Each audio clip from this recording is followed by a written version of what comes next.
As I got quite some questions about my bike route from Netherlands to Copenhagen, I thought it would be fun to make a video about it.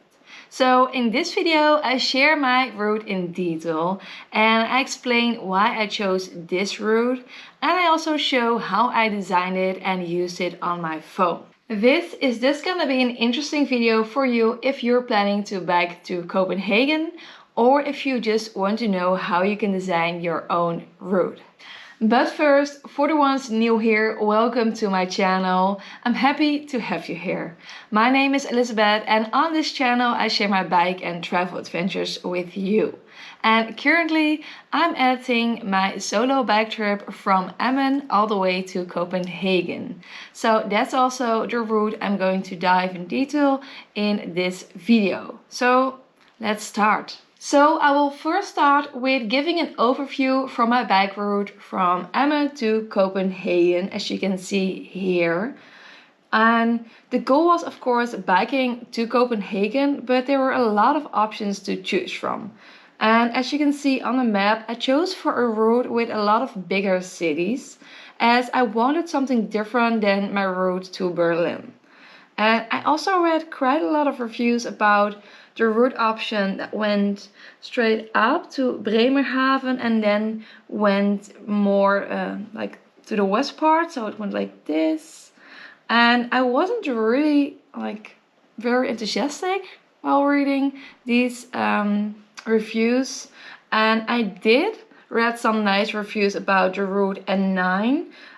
So that's why I chose biking into that direction and going up boom straightly to Copenhagen. When I had this general idea of the route that I wanted to bike to Copenhagen, I then looked closer into what places would be nice to pass in combination with how many kilometers I wanted to bike each day. And I must be honest here that I had a limited amount of days for this trip, and looking back, I think I would have wanted 2 or 3 more days for this trip so I can chill a bit more. So when I zoomed in, I made this possible day planning, which is from Emmen to Tulsveld, to Bremen, to Hamburg, to Lübeck, and then to a place nearby Wohlenbeck or Niendorf.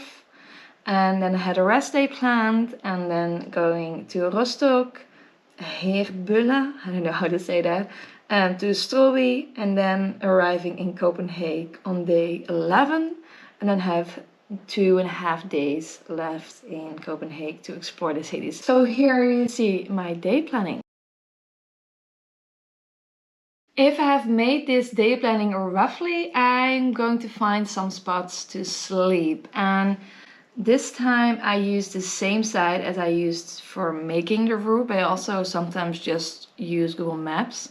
So what I'm doing is I'm zooming in at the spots that I'm planning on staying and see if there are any campsites or hostels or hotels available. So here in Tulsveld you see a map where there are quite some campsites to choose from, and in Bremen for example as well, but a bit outside of the city, so that's good to know for the amount of kilometers. And this time I also made a list of available campsites, so then I have like a good overview of the availability of sleeping spots. But this time I didn't book them in advance, which I did do when I biked to Berlin because it was like high season. And this time I read online that it was not that busy, so I just made a list and went for it. So when my route is ready, I export the route and upload it in the app I use on my phone to navigate. And I'll show you the practical side of this so that you know exactly how to do it yourself. I'll use this site. It's called Cycle Travel. I'll also put it down in the description of this video.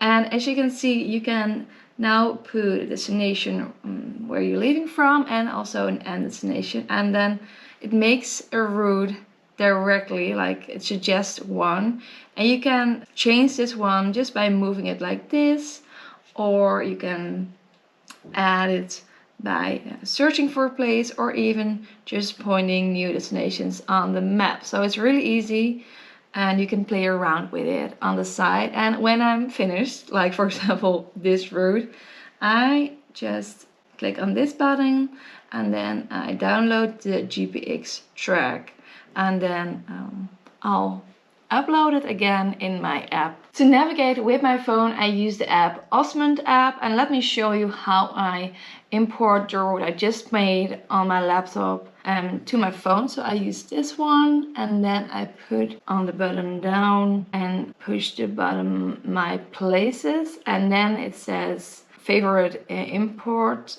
I just can do this very easily, and yeah, that's it actually.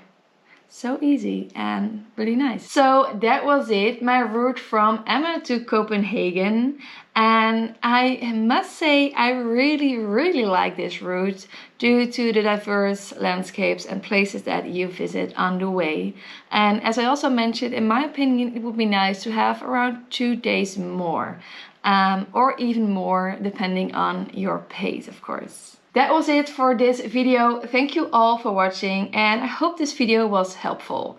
If you have any questions about my trip, leave them in the comments as I'm happy to answer them. Or if you have any nice routes to share, please do so as well. In the next videos, I'm continuing with my trip to Copenhagen, so stay tuned. And if you liked this video, please give a thumbs up and subscribe to my channel. And I'll say see you in the next one.